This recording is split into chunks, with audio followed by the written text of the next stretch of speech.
Salut tout le monde, c'est JF. Bienvenue à la Chambre Noire. Cette semaine, c'est Photoshop en 2 minutes.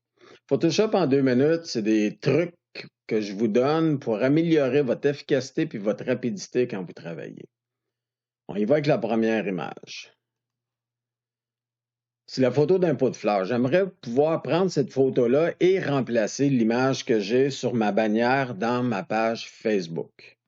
La première des choses que je dois faire, c'est de faire un canvas qui est exactement dans les dimensions recommandées par Facebook, c'est-à-dire 851 pixels la largeur et 315 pixels la hauteur.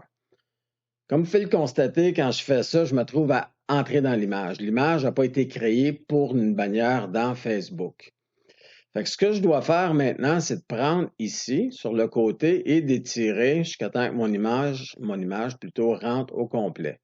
À un moment donné, c'est comme si ça snappait, ça restait collé de façon magnétique. Si jamais ça ne fonctionne pas comme ça, tout ce que vous avez à faire, c'est d'aller dans View ici, de cliquer et juste en dessous ici de la règle, vous avez un petit snap, vous le cochez et le travail va être fait. Une fois qu'on a ça, on pèse Enter pour dire c'est exactement ce qu'on veut. Et là, Photoshop a décidé qu'il rapetissait mon image. Bon, on va remettre ça dans les bonnes dimensions. Fait que la plupart des gens, ce qu'ils vont faire rendu ici, c'est qu'ils vont cliquer sur Edit, ils vont aller dans les outils de transformation et ils vont prendre Scale, soit redimensionner. Une fois qu'on fait ça et qu'on étire l'image, qu'elle rentre dans le canevas, on s'aperçoit que ça ne fonctionne pas bien. Tout étire, c'est pas correct, le look n'est pas bon. Fait que, qu'est-ce qu'on fait dans ce temps-là? La première des choses, c'est qu'on va revenir en arrière et on va prendre un autre outil. On va aller dans Edit et juste ici, on a l'outil Content Aware Scale qui est redimensionné en tenant compte du contenu. Fait que, on clique dessus et on y va. C'est presque magique. Là, on se ramasse avec une image qui est beaucoup mieux que la précédente. Et surtout le fait qu'on ne savait pas au départ qu'est-ce que l'air le pot de fleurs, c'est tout à fait naturel. Photoshop, ce qu'il fait dans ce cas-ci, c'est qu'il prend en considération tout le contenu. Toutes les parties qui sont homogènes, comme ça, le gris du mur ou la table ici, il les étire, mais il les étire de la bonne façon. On n'est pas capable de faire la différence entre ce qui était déjà là et ce qui a été étiré. Par contre, de façon intelligente, Photoshop sait qu'ici, il y a beaucoup de textures et que c'est très différent. Il touche presque pas. C'est sûr que ça l'a étiré un petit peu, mais si on ne le savait pas au départ, ça serait dur de le voir. Je vais y aller avec une autre photo. Je vais la rapetisser pour qu'on puisse faire la même chose. Oups, j'ai fait exactement l'inverse. Excusez-moi. Zoom out. Zoom out. Zoom out. Voilà. Fait qu'on va faire exactement la même chose. On va créer le bon canvas. Comme mes chiffres sont déjà là, je n'ai pas besoin de recommencer. Je fais exactement la même chose. Je m'en viens ici. Et j'étire jusqu'à temps que ça rentre dans les dimensions que je lui ai données et on fait Enter. Bon. Photoshop a décidé aujourd'hui qu'il rapetissait mes images. Je ne sais pas pourquoi, je regarderai ça un petit peu plus tard.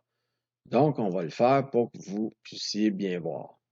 Fait que si je fais la même affaire quand j'ai quelqu'un, une personne, un chien, un animal, ça va plus ou moins bien fonctionner. Je vais vous montrer. Fait que je prends exactement le même outil, je fais exactement la même chose.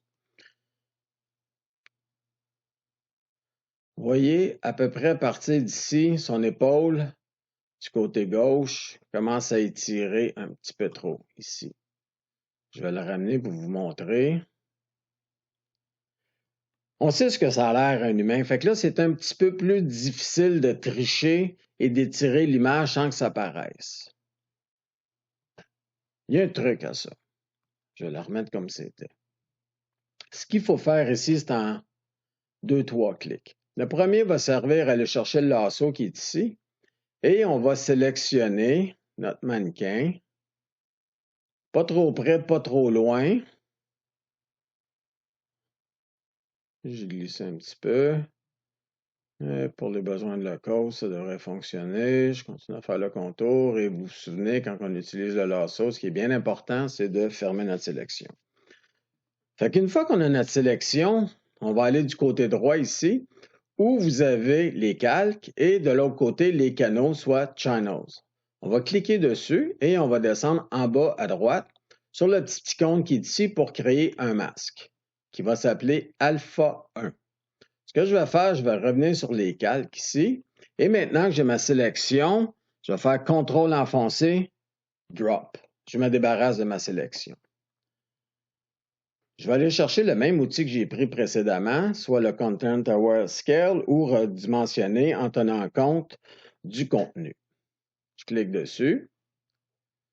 Ce qui va arriver maintenant, c'est que je vais demander ici, vous voyez Protect, protection, d'utiliser la sélection que j'ai faite, soit Alpha 1. Je clique dessus et je tire. Vous voyez, son épaule à gauche reste correcte.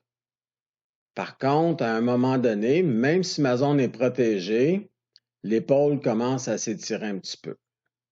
Fait que je vais revenir jusqu'à temps que ça soit correct, ici. Et je pèse sur Enter. Vous allez me dire, ouais, mais JF, il en reste un bon bout ici. Mais c'est là qu'on va induire Photoshop en erreur. Je vais reprendre mon lasso qui est ici. Je vais refaire le contour de mon mannequin. Comme ça.